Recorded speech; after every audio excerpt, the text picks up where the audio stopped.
Psychiatry for a Mad World. An extract from the book.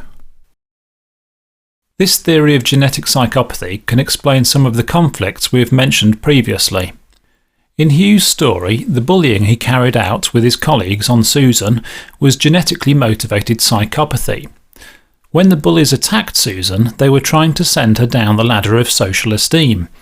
In reality, Susan was a grown, responsible individual, but that threatened the status of Hugh and the other bullies, their false selves. So they ridiculed and persecuted her to make her look like the fool, so in relative terms they would rank higher in terms of social esteem. Or in other words, to promote their own gene's survival, they tried to destroy Susan. My experience with the ill psychiatrist Dr. Ed was another instance of genetic psychopathy. When I told him that I was intelligent, he could quite easily have accepted it, since it was true in any case. But when I said that, I was placing myself higher up on the ladder, which intellectually was where I was, and the implication of that was that my psychiatrist was below me. That threatened to make him look unsexy, which threatened his ability to find a mate, which threatened the survival of his genes. So his knee-jerk, genetically programmed response was to counter my claim of high intelligence and bring me down. My psychiatrist, Dr. Ed, was and is a genetic psychopath. The other therapist I met who also rejected this theory was made to look small because I had the information. On that particular topic, I was more grown than her. So, like Dr. Ed, she instinctively went on the attack against me. She was protecting her genes by damaging me. Again, another therapist who was a genetic psychopath. In short, the genetic psychopath doesn't like grown people, since that makes them look inferior, less sexy, and so less likely to pass on their genes. So there is a problem here for growth. The people low down on the ladder need the high up people to show them how to grow, but the high up people make the low down people feel inferior and angry. Consequently, the low down people attack the high up people and reject their kind guidance. It is therefore often difficult to get low down people to grow.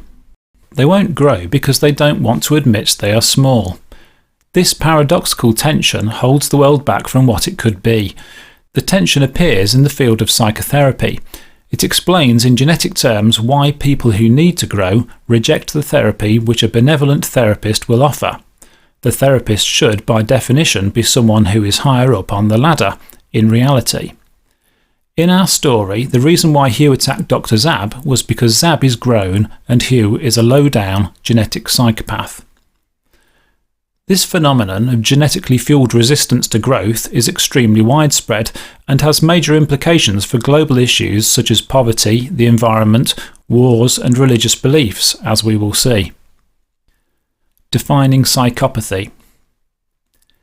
The issue of psychopathy is another area where common perceptions often do not match reality. In fact, this is even the case for people who study the disorder. When we think of psychopaths, we think again of crazed murderers, criminals, paedophiles maybe. Such people may often be psychopaths in the accepted sense, but these are exceptional instances. In the fields of psychotherapy and law, experts require a firm grasp on what constitutes psychopathic behaviour. To this end, the American psychologist and psychopathy expert Dr. Robert Hare developed the Psychopathy Checklist, revised PCLR, which allows a trained clinician to assess a person for psychopathy using an interview and a list of personality traits. A person gaining a score on the list above a certain level will be classed as a psychopath. The checklist identifies the following traits as symptomatic of psychopathy. Emotional and interpersonal traits, glib and superficial, egocentric and grandiose, lack of remorse or guilt, lack of empathy, deceitful and manipulative, shadow emotions. Social deviance, impulsive, poor behaviour controls, need for excitement, lack of responsibility, early behaviour problems, adult antisocial behaviour.